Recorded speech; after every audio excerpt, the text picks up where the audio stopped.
नमस्कार। दशैंको रमझमपछि खेतबारीको धान भित्राउन कम्मर कसेका किसानहरूको सपना बाढीले चकनाचुर पारिदियो। कतिपय ठाउँमा काटेर खेतैमा रहेको धान त कतिपयले काट्न तयार भएको धान बाढी पसेपछि क्षणभरमै स्वाहा पारिदियो। किसानका सपना धेरै थिए। वर्षभर खाने अन्न भित्राउला कतिपयले धान बिक्री गर्दै छोराछोरी पढाउनेदेखि ऋण तिर्ने मात्रै होइन, केहीले सोही धान बिक्री गरी नयाँ कामको थालनी गर्ने सपना पनि बुनिरहेका थिए। तर ती सपना स्वाहा पार्न 1 मिनट पनि लागेन। किसान खेतको डिलमा बसेर आँसु बगाउनु बाहेक अर्को विकल्प केही रहेन किसानको सामु। अझ कतिपय स्थानमा त खेत नै बगरमा परिणत भइदिएको छ। वर्षाकै कारण 20 अर्बभन्दा बढीको धान बाली नष्ट भएको प्रारम्भिक तथ्याङ्क कृषि तथा पशुपन्छी विकास मन्त्रालयको छ। नेपालमा 27 लाख हेक्टर जमिन खेतीयोग्य छ, जसमध्ये 15,52,464 हेक्टरमा धान खेती हुँदै आएको छ। हाल धान उत्पादन गरिरहेका मध्ये 25% कृषक बाढी, पहिरो र डुबानको मारमा परेका छन्। वर्षेनी कृषिमा ठुलो विपद र समस्या सृजना भए पनि सरकारले गम्भीर भएर काम गरेको पाइएको छैन। किसानहरूले खेतीको समयमा रासायनिक मलको अभाव सधैँ भोगिरहनु पर्छ। यस्तै खुल्ला सिमाना भएकाले खास गरी भारतबाट भित्रिने विभिन्न रोग र किराले किसानले लगाएको बाली नालीमा क्षति पुर्याउँदै आएको छ। तर किसानको मन जति रोए पनि सत्तामा बस्नेहरूको मन रोएको छैन। एक सातादेखि लगातार परेको वर्षाका कारण 100 बढीले ज्यान गुमाइसके। अझै कयौं व्यक्तिहरू बेपत्ता छन्। बाढी र पहिरोबाट बल्ल तल्ल ज्यान जोगाएकाहरूलाई पनि सङ्घीय र प्रदेश सरकारले राहत दिने भन्दै घोषणा मात्रै गरिरहेका छन्। बस्ने ठाउँ छैन, खाने गाँस छैन र लगाउने कपडा पनि छैनन्। त्यसको जोहो कसरी गर्ने भन्ने चिन्ताले नागरिक छटपटाइरहँदा हेलिकप्टरबाट स्थलगत निरीक्षणमै पुगेका प्रधानमन्त्री शेरबहादुर देउवा भाषण गर्दा बोलेको भन्दै सार्वजनिक मञ्चबाटै हप्की दप्की गर्छन्। प्रधानमन्त्री देउवा कर्णाली सुदूरपश्चिमका विभिन्न जिल्लामा पुगे, तर पीडितसँग भलाकुसारी गर्ने समय नै पाएनन्। अभिभावक पुग्दा आशा र भरोसा सबैलाई लाग्छ। प्रधानमन्त्री देउवाले पनि आश्वासन त दिएकै छन्, तर पीडित भनिरहेका छन् पुरा कहिले होला। आउनु सुरु गरौँ आम जनताले बेहोरेको समस्या, अभाव र सरकारी सेवा सुविधाको झन्झट समाधानको सारथी बन्ने कार्यक्रम जनताको इजलास। म दीपक अर्याल। कार्यक्रमको सुरुवातमा हेरौँ यो झलक।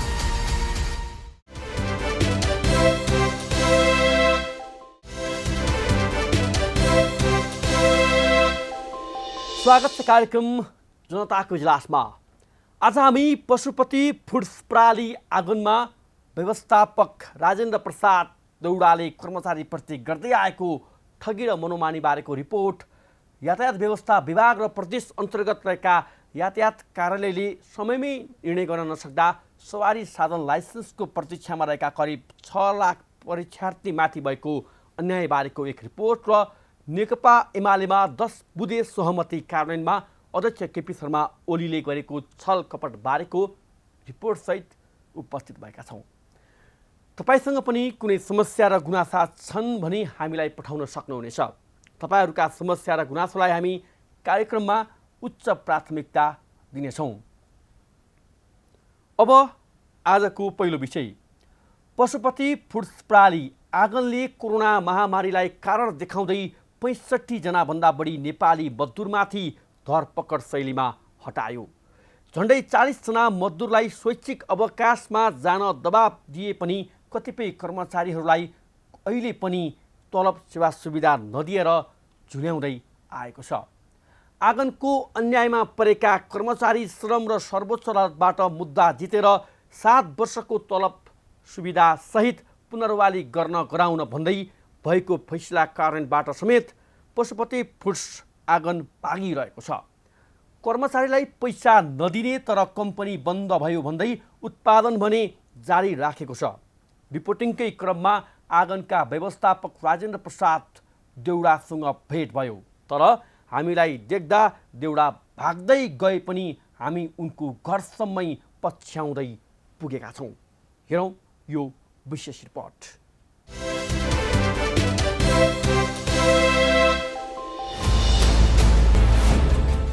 यो दृश्य कर्मचारीको तलब सेवा सुविधा दिनबाट भाग्न बन्द गरिएको पशुपति फुड्स आँगनले अन्य कम्पनीका नाममा गर्दै आएको कारोबार र अदालतको फैसला कार्यान्वयनबाट भागिरहेका तत्कालीन व्यवस्थापक राजेन्द्र प्रसाद देउडाको हो।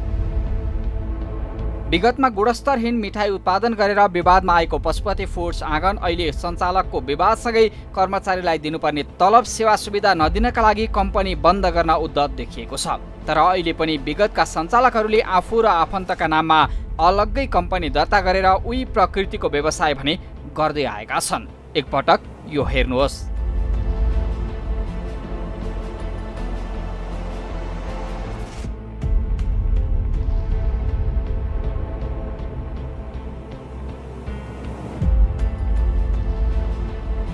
कर्मचारी आन्दोलनका कारण लामो समयसम्म काठमाडौँमा रहेका 6वटै शाखा बन्द गर्न बाध्य भएको पशुपति फुड्स आँगनले अहिले पनि 2वटा अलग अलग कम्पनी मार्फत कारोबारलाई भने जारी राखेको छ। पशुपति फुड्स हटाएर आँगनका नाममा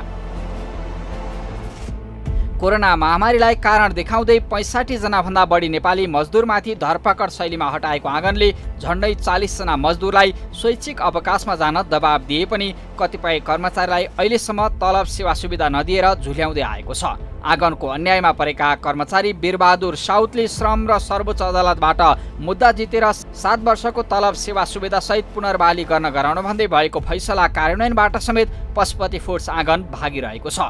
एकपटक अदालतको यो फैसला पनि हेरौँ।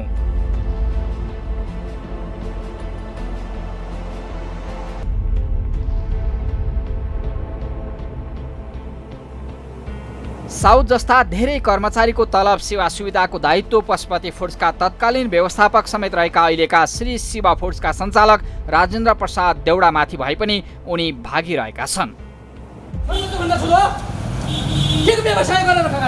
नेपालमा चाहिँ ठगेर खाएको हो, नेपालीलाई ठगे हो,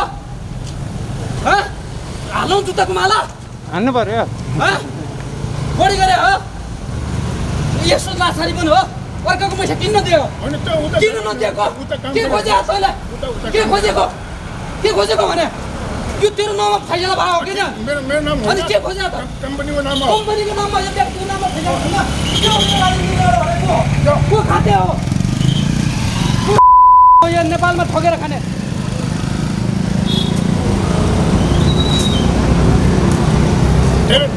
म चाहिँ यहाँ 16-17 वर्षदेखि कार्यरत मजदुर हो र यहाँ चाहिँ अहिले निष्कासनमा परेको चाहिँ 7-8 वर्ष हुन लाग्यो। हाम्रो मजदुरहरू चाहिँ हामी सबै धेरैजना छौँ। अझ यहाँ चाहिँ अहिले आउन पाउनु भएन। अब यसले चाहिँ के निष्कासन चाहिँ हामी चाहिँ 14 जनालाई गरेको, निष्कासन 14 जनालाई गरेको।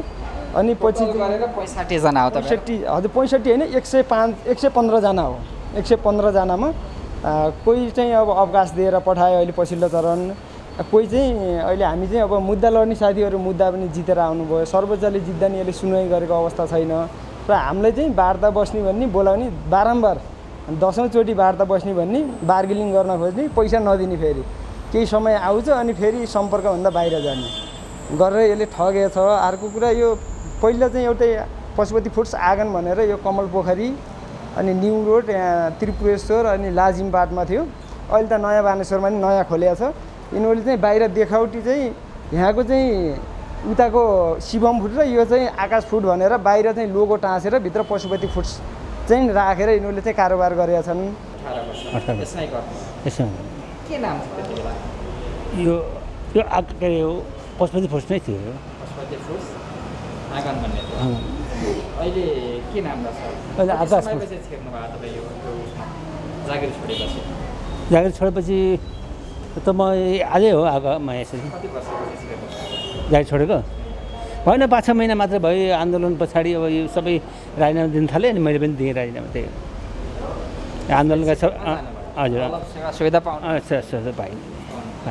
यो साथीहरूसँग सँगै काम गर्नुभएको थियो पहिला सँगै साथीहरूसँग उहाँहरूले सेवा सुविधा पाएनौ भनिरहनु भएको छ होइन उहाँहरूले ट्रेड युनियन थियो होला त्यो ट्रेड युनियनले गर्यो चाहिँ के यो मजदुरको बारेमा बोल्यो कि साहुको बारेमा बोल्यो युनियन पनि अब त्यस्तै हो अब यी भाइहरू पनि काम गरिरहेका छन् उनीहरूको पनि अब युनियन भएको कारणले उनीहरूले पनि युनियनमा छिर गरेका हुन् उनीहरूले पनि युनियनबाट केही साथसहयोग पाउनु पर्थ्यो उनीहरूले पाएनन् त्यो दुःखको कुरा हो त्यो युनियनबाट साथसहयोग पाउनुपर्छ र साहुले गर्नुपर्ने कुरा पनि आफ्नो कर्तव्य यो जुनसुकै भयो भने आफ्नो स्टाफ आफ्नो परिवार हो परिवारको सदस्य हो यिनीहरूले दुःख नहोस् केही नहोस् भने साहुले पनि बुझ्नुपर्ने कुरा छ बुझ्नुपर्छ साहुले पनि र अब साथीहरूलाई पाउनुपर्ने के हो त्यो चाहिँ त्यतिको माथिको सर्वोच्चमा पुगिसकेका छ यसरी दुःख पाएर बसेका छन् हाम्रोबाट चाहिँ हामी डुबेर गएका त होइनौँ हामीले पनि केही गर्नुपर्छ यिनीहरूको लागि भन्ने कुरो साहुले पनि सोचिदिनुपर्छ उपभोक्तासँग लिएको मूल्यभन्दा कम मूल्यको नक्कली बिल बिजक मार्फत राज्यलाई तिर्नुपर्ने राजस्व छली गर्ने अदालतको फैसला कार्यान्वयनको ताकेता लत्याउँदै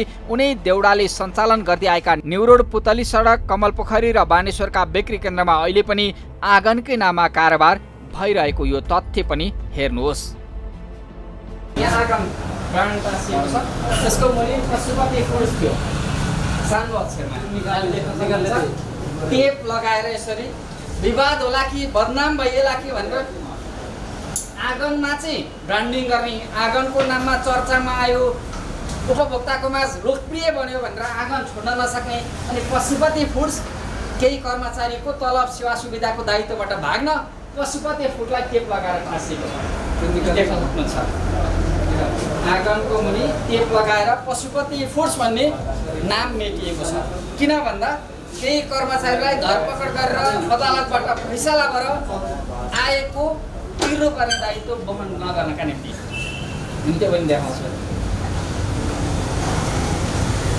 टेप लगाएर यहाँ पनि देख्न सक्नुहुन्छ ट्र्याकिङ चार्ज भन्ने ठाउँमा तल पनि पशुपति फुड्स थियो टेप लगाएर बन्द गरिएको छ मजदुरप्रतिको दायित्वबाट भाग्दै आएको पशुपति फुड्स आँगन पहिले नै बन्द भएको बहाना बनाइएको छ तर अहिले पनि उही प्रकृतिको व्यवसाय आकाश फुड्स र श्री शिवा फुड्सका नाममा दर्ता भएका कम्पनीहरूले गरिरहेका छन् त्यो पनि आँगन ब्रान्डको नाममा आँगनको सञ्चालक कम्पनी पशुपति फुड्स प्रालीका मालिक राजेन्द्र प्रसाद देउडाले नेपाली श्रमिकमाथि धरपकड मात्रै गरेका छैनन् श्रम स्वीकृति नलिई भारतीय कामदार राखेर नेपालको श्रम ऐनको समेत धज्जी उडाइरहेका छन् एउटै कम्पनीको एउटै पदमा कुनै पनि गैर नेपाली कामदार 7 वर्षभन्दा बढी रहन नपाइने र उनीहरूले हरेक वर्ष श्रम इजाजतबारे अनुगमन गर्नुपर्ने कानुनी व्यवस्था रहे पनि भारतीय लगानी समेत रहेको आँगनको गतिविधिमाथि सरकार समेत तैचुप मैचुप जस्तै छ पशुपति फुड्सका मालिक राजेन्द्र प्रसाद देउडा भए पनि सरकारी अनुगमन टोलीले उद्योगमा छापा मारेर गम्भीर मिसावटको करतुत पत्ता लगाएपछि श्री शिवा फुड्स प्राली देउडाले बुहारी अन्जु गोयन्काको नाममा दर्ता गरेर उही प्रकृतिको व्यावसायिक कारोबार जारी राखेका छन् मिठाईमा अखाद्य वस्तु मिसावटको सूचना सार्वजनिक गरेको भन्दै अनुगमनकै समयमा 3 जना मजदुरमाथि धरपकड गरेका देउडा अहिले अदालतको फैसला समेत लत्याएर खुलेआम हिँडिरहेका छन् पीडित कर्मचारी सहित हामी श्री शिवा फुड्सको कमलादी स्थित बिक्री केन्द्रमा पुग्दा आफू कोही नभएको भन्दै भागेको यो भागाभागको दृश्य पनि एकपटक हेर्नुहोस् त साउजी हो हैन तपाईको भनाइ के हो तपाई थोरै बोल्नुस् के तपाई हो भन्ने भिडियो हामीसँग छ के हैन तपाईले थोरै हाम्रो भनाइ के हो हैन तपाईहरुको किन फुटेको थोरै बताउनु नि के लाग्छ तपाई नै हो तपाई त यस्तो काम किन गर्नु भित्तामा एउटा कम्पनी दर्ताको प्रमाणपत्र अनि कारोबार अर्कैको नाममा आँगनको ट्रेडमार्क आखिर आकाश फुडको हो वा श्री शिवा फुड्सको यो प्रश्न समेत गम्भीर रूपमा उठिरहेको छ पक्कै पनि पशुपति फुड्स अर्थात् आँगन नेपाली उपभोक्ताको मुखमा झुन्डिएको नाम तर यो समूहले यति बेला आफ्नो समूहभित्रको आन्तरिक विवादका कारण कर्मचारीलाई त डुबायो उपभोक्तालाई समेत ठगेको छ यति बेला हेर्ने हो भने पशुपति फुड्सको विशेष गरी 3 जना जो तत्कालीन समयमा पशुपति फुड्स अर्थात् आँगन जन्माएका जो सञ्चालक थिए तिनीहरू 3 कित्तामा बाँडिएका छन् र 3 कित्ताले आफ्नो आफ्नो छुट्टै अर्थात् अहिले शिव फुड्स प्राली भनेर यो व्यवसाय दर्ता भएको छ तर यसले उपभोक्तालाई अहिले पनि आँगनको ब्रान्डको नाममा बिक्री वितरण गरेको छ अर्थात् कस्टमरले अहिले पनि आँगनकै मिठाई हो भनेर खाइरहेका छन् किनकि आँगनको ब्रान्डलाई कस्टमरले सबैभन्दा बढी रुचाएका थिए। अर्थात् नेपाली उपभोक्ता समेत सचेत नहुँदा यति बेला ठगिएका छन् र ब्रान्डका नाममा। हिजो कर्मचारीलाई ठगेको र कर्मचारी ठगिसकेपछि यति बेला अदालतसम्म पुगेको यो मुद्दामा त्रिपुरेश्वरमा सञ्चालित भइरहेको र अहिले यहाँ सञ्चालित भइरहेको दुवै फरक फरक कम्पनी हुन्, तर उनीहरूले आँगन ब्रान्डका नाममा नेपाली बजारमा उपभोक्तालाई ठगी गरिरहेका छन्। कुनै समय आँगन ब्रान्डले उत्पादन गरेका विशेष गरी यी सामग्रीहरू खाद्य प्रविधि तथा गु नियन्त्रण विभाग र वाणिज्य आपूर्ति तथा उपभोक्ता हित संरक्षण विभागले गरेको संयुक्त अनुगमनमा सिलबन्दी गरिएको थियो र हजारौँ रुपैयाँको जरिमाना तिराइएको थियो। अर्थात् दिशा र पिसाबमा आउने केमिकल समेत यसको मिठाईमा भेटिएको थियो। त्यसरी बदनाम बनेको यो ब्रान्डलाई नेपाली उपभोक्ताको माझमा भने यो बस्न सफल भएको थियो। तर यति बेला यसका सञ्चालक बीच आएको फाटोले यसले गलत ब्रान्डमा हेर्न सक्छौँ यो आँगन ब्रान्ड लेखिएको छ, जबकि यसको दर्ता शिव फुड्स प्रणाली स्थायी लेखा नम्बर 6097575864 अर्थात् अब उपभोक्ताको माझमा जाने बेलामा यो हुनुपर्थ्यो शिव फुड्स प्रणाली। तर आँगन जुन ब्रान्डलाई गलत दुरुपयोग गरेर उपभोक्तालाई ठग्ने काम भइरहेको छ।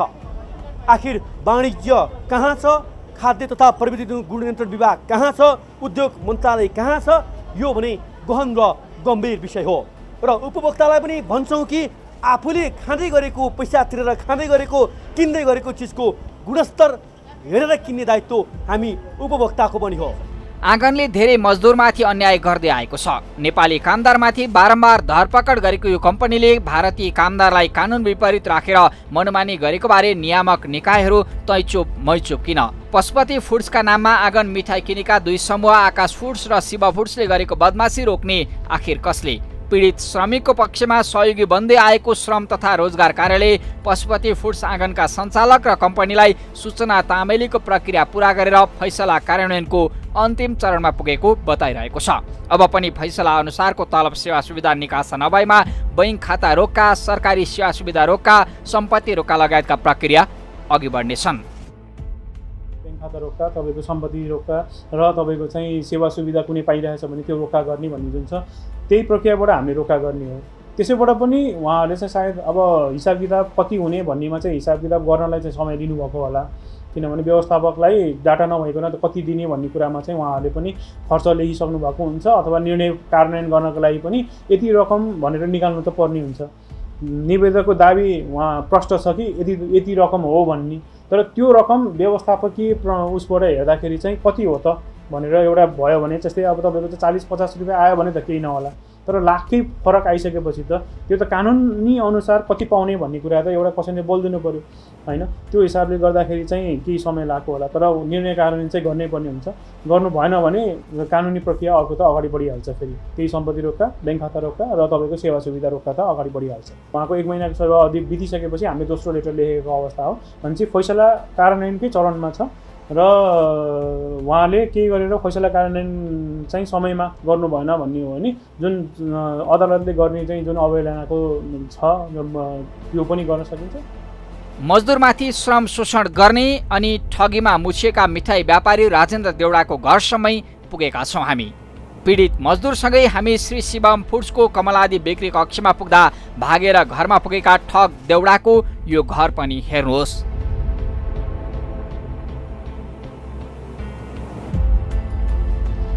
हाम्रो पछाडि बसिरहेको यो ब्याकग्राउन्डको घरसम्म आइपुगेका छौँ हामी। पशुपति फुड्सका तत्कालीन समयका व्यवस्थापक रहेका राजेन्द्र कुमार देउडा, जसले कर्मचारीको पैसा तिर्नुपर्ने दायित्व थियो, अदालतले फैसला गरेको थियो, तर उनले तिरेनन्।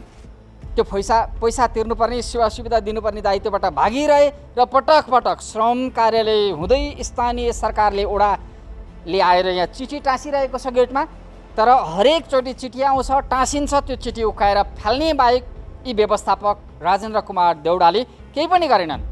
कर्मचारीको दायित्वबाट भागिरहेका यी ठग राजेन्द्र कुमार देउडाको घरसम्मै हामी आइपुगेका छौँ, किनकि पशुपति फुड्स मेरो होइन भनिरहेका छन्, तर शिवम फुड्स आफ्नै बुहारी अन्जु गोयन्काको नाममा दर्ता भएको छ त्यो चलिरहेको छ 4वटा विभिन्न ठाउँमा काठमाडौँ उपत्यकाका विभिन्न 4वटा स्थानमा त्यो सञ्चालन भइरहेको छ। तर राजेन्द्र कुमार देउडा कर्मचारीलाई डुबाएका, कर्मचारीको सेवा सुविधा नदिएर श्रम शोषण गरिरहेका उनी भनिरहेका छन्। म त्यसको कोही पनि होइन र भागिरहेका छन्। आँगन व्यवस्थापन पक्षले गर्दै आएको ठगी र मजदुरमाथिको अन्याय बारेका तथ्यहरू बारम्बार सार्वजनिक भए पनि सरकारी निकायबाट कारबाही हुन सकेको छैन। एउटा कम्पनी चलाउन सक्दिन, घाटा बेहोर्न सकिएन, मजदुरलाई तलब सेवा सुविधा दिन सक्दिन भन्दै जिम्मेवारीबाट भागेका राजेन्द्र देउडालाई नेपाली कर्मचारीमाथि धरपकड गरेर तलब सेवा सुविधा नदिँदा समेत हुने सहुलियत र छुट आखिर कसले दियो? नेपाली कामदार हटाएर कानुनको समेत धज्जी उडाउँदै भारतीय कामदार राखेर मिठाई तथा विभिन्न खाद्य परिकारको व्यापार गर्नेमाथि कारबाही कहिले हुन्छ? कम्पनी बन्द भएको बहाना गरेर मजदुरप्रतिको दायित्वबाट भागेका देउडाले बुहारीका नामको कम्पनी मार्फत उही प्रकृतिको व्यवसाय गरेको नदेख्ने सरकार अदालती फैसला कार्यान्वयन समेत कहिलेसम्म रमिते भन्ने पीडित कर्मचारीका तर्फबाट सरकार र सरकारवालालाई हाम्रो प्रश्न।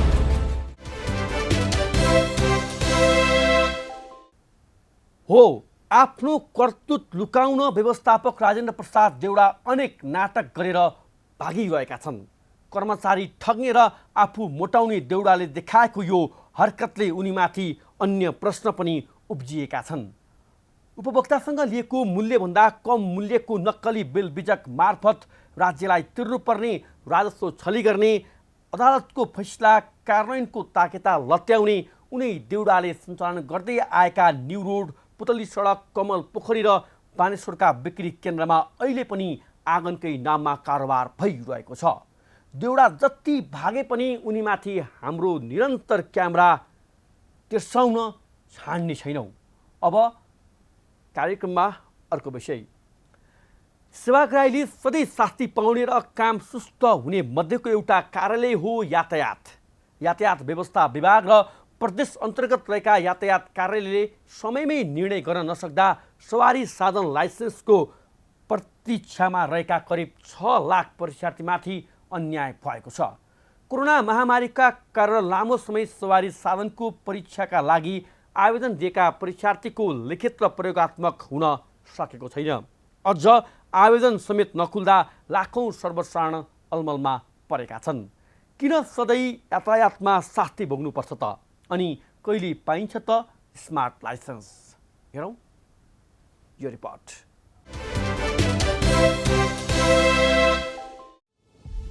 सरकारी अकर्मण्यताले नेपालमा सवारी चालक अनुमति पत्र, ड्राइभिङ लाइसेन्सको वितरण प्रणाली बारम्बार समस्याको विषय बन्दै आएको छ। यातायात व्यवस्था विभाग र विभिन्न प्रदेश अन्तर्गत रहेका लाइसेन्स कार्यालयहरूले समयमै सही तरिकाले निर्णय लिन नसक्दा सवारी लाइसेन्सको आवेदन, लिखित परीक्षा, प्रयोगात्मक परीक्षा, ट्रायल र लाइसेन्स छपाई र वितरणसम्मका सबै काम सरकारको बसभन्दा बाहिर पुगेको छ।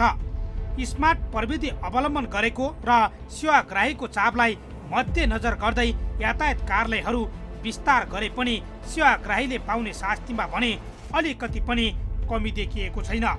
बरु अझै पनि यातायात कार्यालयमा सेवाग्राहीहरूले बिचौलियाको भर पर्नुपर्ने अवस्था कायमै छ।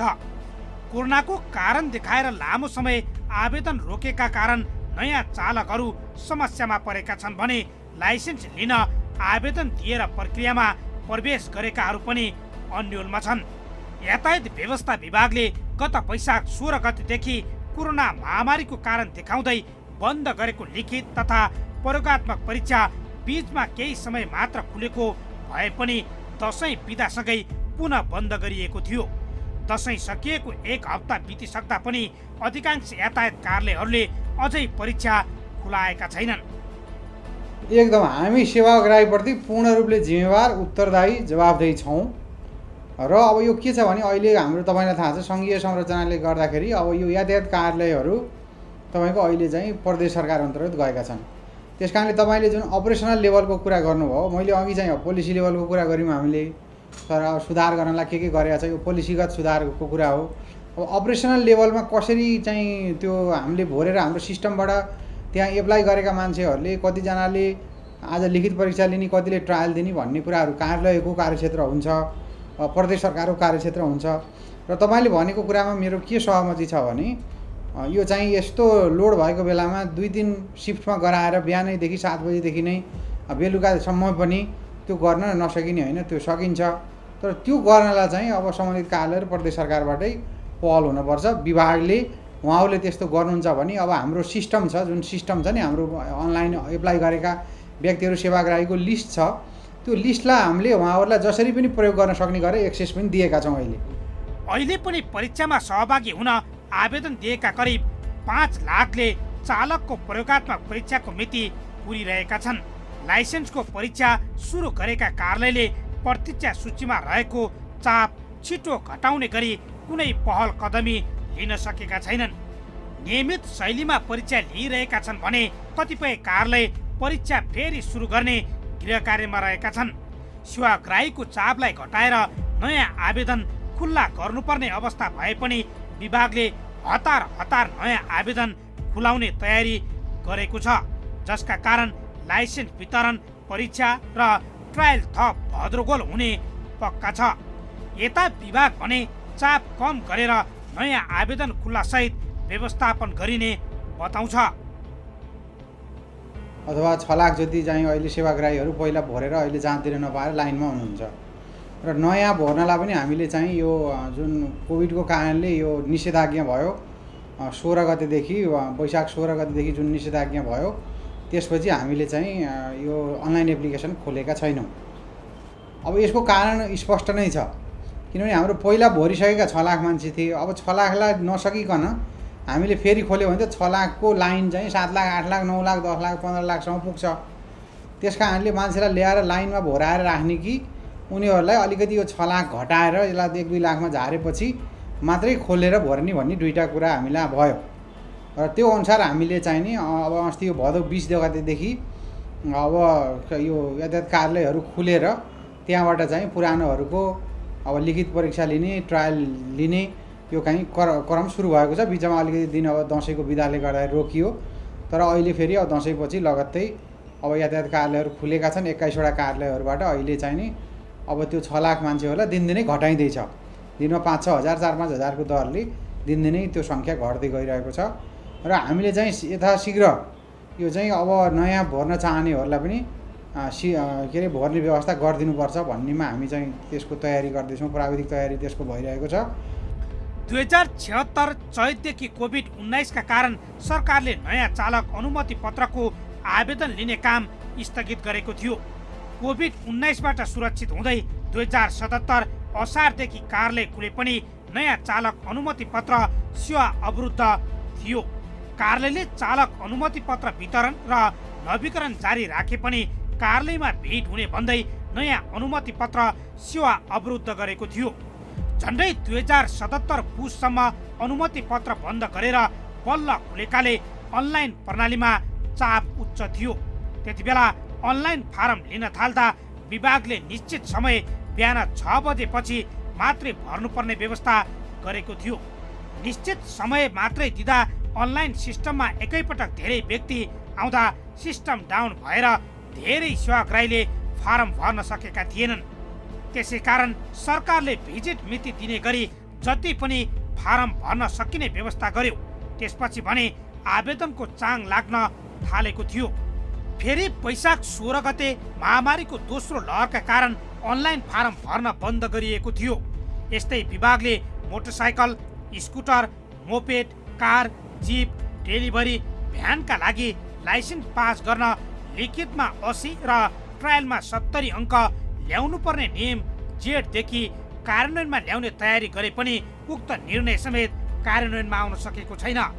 पूर्व तयारी अभावकै कारण हालसम्म आवेदन दिएर परीक्षा कुरेर बसेकाहरूको हकमा नयाँ नियम कार्यान्वयन नहुने देखिएको छ। 2-4 दिनमा अथवा अर्को हप्तासम्म हामीले खोल्ने एक खालको तयारी गरेका छौँ। तर चाहिँ खोलेर पनि हामीले सेवाग्राहीलाई के अनुरोध गर्न चाहन्छौँ भने खोल्दा बित्तिकै फेरि ट्रायल दिन, लिखित दिन पाइँदैन। किनभने 5-6 लाख मान्छे, 4-5 लाख मान्छे अझै पनि हाम्रो लाइनमा हुन्छन्। त्यस कारणले उहाँहरूले अब भरिसकेपछि पनि लाइनमा बसेर कुर्नलाई धैर्यता गरे जस्तो उहाँ चाहिँ धैर्य बन्न जरुरी हुन्छ। अब यो हाम्रो रहर होइन, बाध्यता हो। अब यो पहिला के थियो भन्नेतिर जान भन्दा पनि अहिले हामीले विगत यो 1-1.5 वर्षमा जुन चाहिँ कोभिडको कारणले गर्दाखेरि हाम्रो यातायात कार्यालयहरू बन्द भए, सरकारले नै निषेधाज्ञा जारी गर्यो, बन्दाबन्दी गर्यो।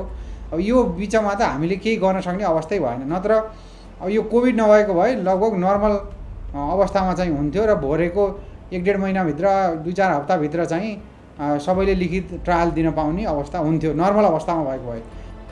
स्मार्ट लाइसेन्स छपाईमा भएको ढिलाइले सेवाग्राहीले 2 वर्षसम्म लाइसेन्स नपाउने अवस्था भएपछि विभागले कम्तीमा 1 वर्षको अवधि राखेर परीक्षणकालीन लाइसेन्स जारी गरेको छ। यातायात व्यवस्था विभागमा अहिले लाइसेन्स परीक्षा पास गरेर र नवीकरणको प्रक्रिया पूरा गरेर स्मार्ट लाइसेन्स कुरिरहेकाको सङ्ख्या 5,92,000 छ। तर विडम्बना के छ भने गत फागुनदेखि विभागमा नयाँ लाइसेन्सको छपाई नै बन्द छ। विदेश जान अत्यावश्यक परेर पुग्ने बाहेक अरूको लाइसेन्स छाप्न छोडिएको छ। विभागमा स्मार्ट लाइसेन्स छाप्ने कार्डको मौजात नै छैन। खरिद प्रक्रिया अघि बढाउने बारे छलफल भए पनि कहिले लाइसेन्स छपाईको कार्ड आइपुग्ने हो टुङ्गो छैन। स्मार्ट लाइसेन्स चिप्स युक्त पोलिकार्बोनेट कार्डमा छपाई हुन्छ, तर सो कार्डको आपूर्तिमा विभागले ढिलाइ र लापरवाही गर्दा लाइसेन्सको परीक्षा नभएको समयमा समेत लाइसेन्स छाप्ने काम हुन सकेन। योजना र पूर्वाधारको सही व्यवस्थापन हुन नसक्दा यातायात सधैँ नागरिकलाई अनाहकमा शास्ति दिने कार्यालय बन्दै आएका छन्। सरकारप्रति आम नागरिकको आक्रोश थप बढाउने यातायात कार्यालयमा कहिले सुधार हुने?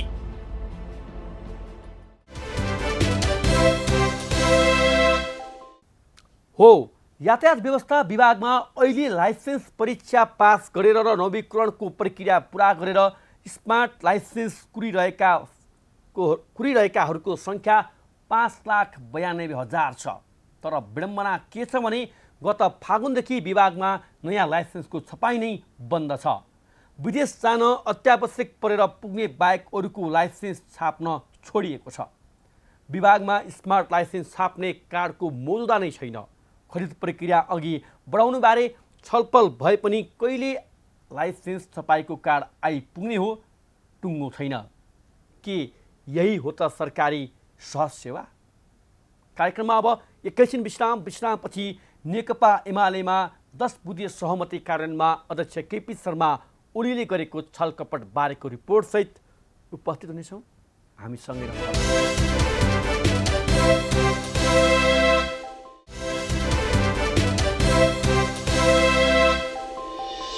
विश्रामपछि स्वागत छ। तपाईँ हेर्दै हुनुहुन्छ कार्यक्रम जनताको इजलास। सत्तामा रहँदा सधैँ किचोलोमा परेको नेकपा एमालेमा सत्ताबाट बाहिरिएपछि पनि विवाद कायमै छ। अध्यक्ष केपी शर्मा ओलीको मनोमानीले चिडिएका माधव नेपाल पक्षीय नेताहरू 10 बुँदेकै कारण एमालेमै रहे। कार्यान्वयन हुन्छ भन्दै थामथुम पारेका ओलीले अहिले भने 10 बुँदेको कुनै औचित्य नभएको बताउन थालेका छन्। सोही विषयले एमालेमा फेरि लफडा सुरु भएको छ। शुद्ध बोल्ने ओलीले आखिर नेताहरूलाई किन फेरि चिड्याउन खोज्दैछन् त? हेरौँ यो रिपोर्ट।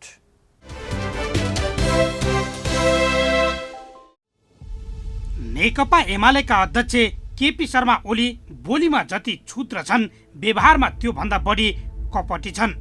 उनलाई बुझ्नेहरूले भन्ने गरेको यो कुरा बेला बेलामा उनी स्वयंले नै पुष्टि गरिरहेका छन्। नेकपा एमालेको विभाजनलाई रोक्ने नाममा गरिएको गत असार 27 गते गरिएको 10 बुँदे सहमतिलाई एमालेले स्वीकार गरिसकेको छ। त्यही 10 बुँदे सहमतिको आडमा कतिपय नेताले पार्टी विभाजनको बेला माधव कुमार नेपालको साथ छाडेर ओलीको हात थामेका थिए। तर अहिले ओली 10 बुँदे सहमतिको नाम समेत सुन्न नसक्ने बनेका छन्। बुधबार आयोजित एक कार्यक्रममा नेकपा एमालेका अध्यक्ष केपी शर्मा ओलीले पार्टी विभाजनमा माधव कुमार नेपालको साथ छाडेका नेताहरूलाई अब 10 बुँदे सहमतिको रटान छाड्न आदेश दिए।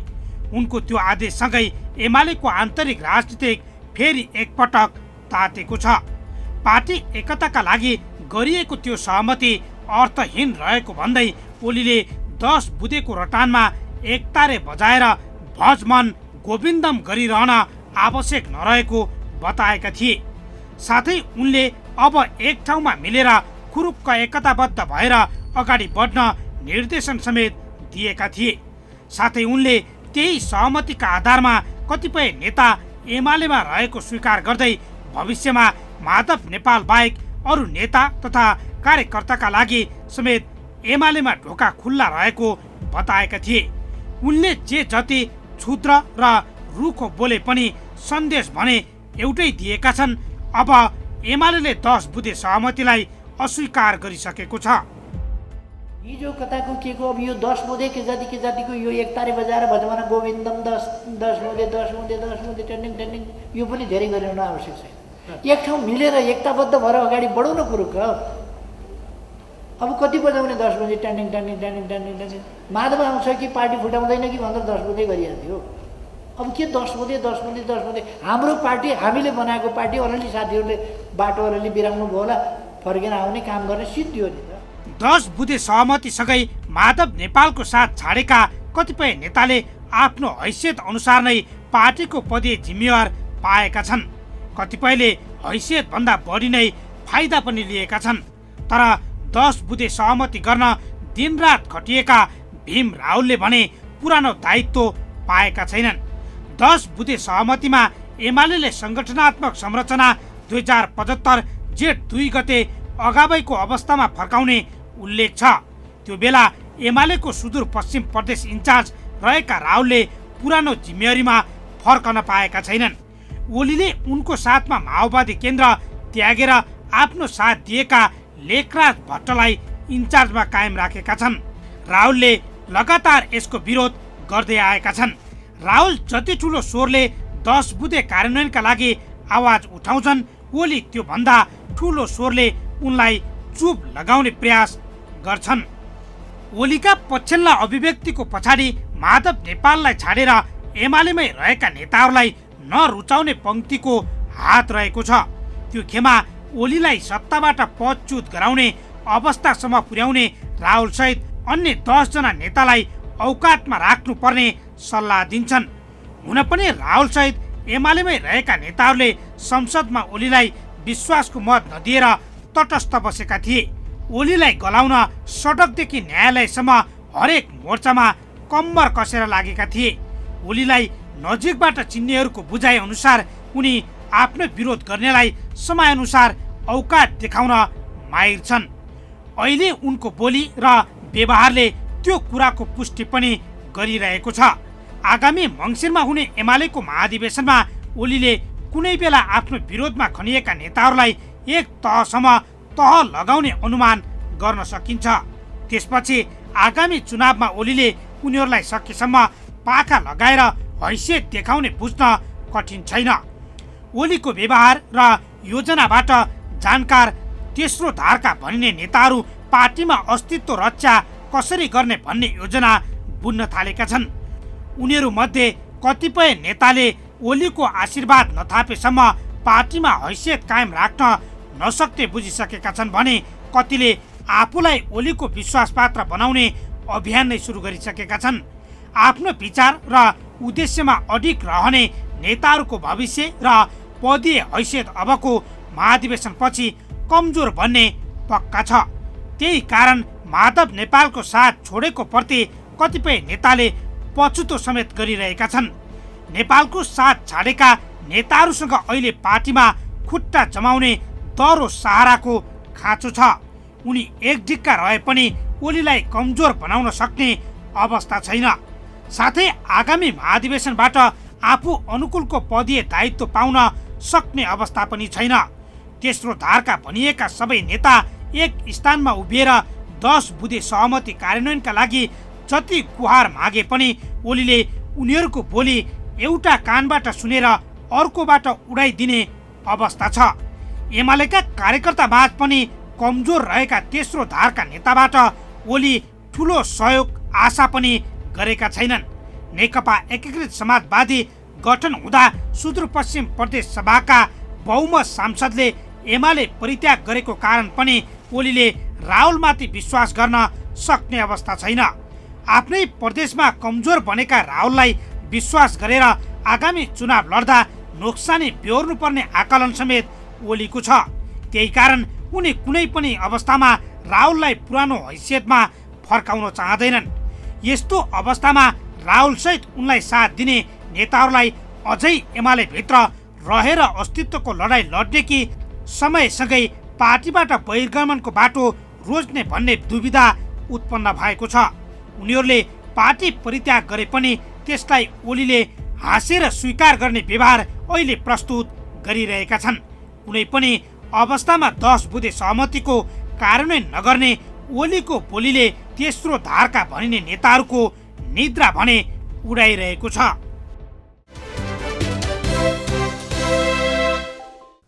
हो, जनता बाढी र पहिरोको पीडामा रहँदा प्रतिपक्ष एमाले भने घर झगडामै रुमलिएको छ। बोलीमै आरोप प्रत्यारोपमा उत्रिएका नेताहरूलाई के सधैँ विवाद गरिरहने कि दीर्घकालीन समाधान खोज्ने, यही प्रश्न जनताले सोधिरहेका छन्। यी र यस्ता कुनै पनि पीडा व्यथा र गुनासो मार्फत कार्यक्रम जनताको इजलास मार्फत निरन्तर खबरदारी गरिरहनेछौँ।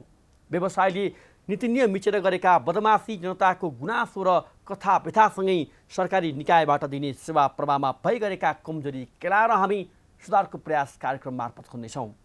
तपाईँ हामीलाई आफूले बेहोरेका समस्या र गुनासो स्क्रिनमा देखाइएको टेलिफोन नम्बर र इमेल ठेगानामा टिपाएर वा पठाएर समस्या समाधानको साझा आवाज बन्न सक्नुहुनेछ। हवस् त, आजका लागि जनताको इजलास यति नै। फरक विषयवस्तु र तपाईँहरूकै गुनासोसहित अर्को कार्यक्रममा पुनः उपस्थित हुनेछौँ। प्राइम टाइम टेलिभिजन हेर्दै रहनुहोला। नमस्कार।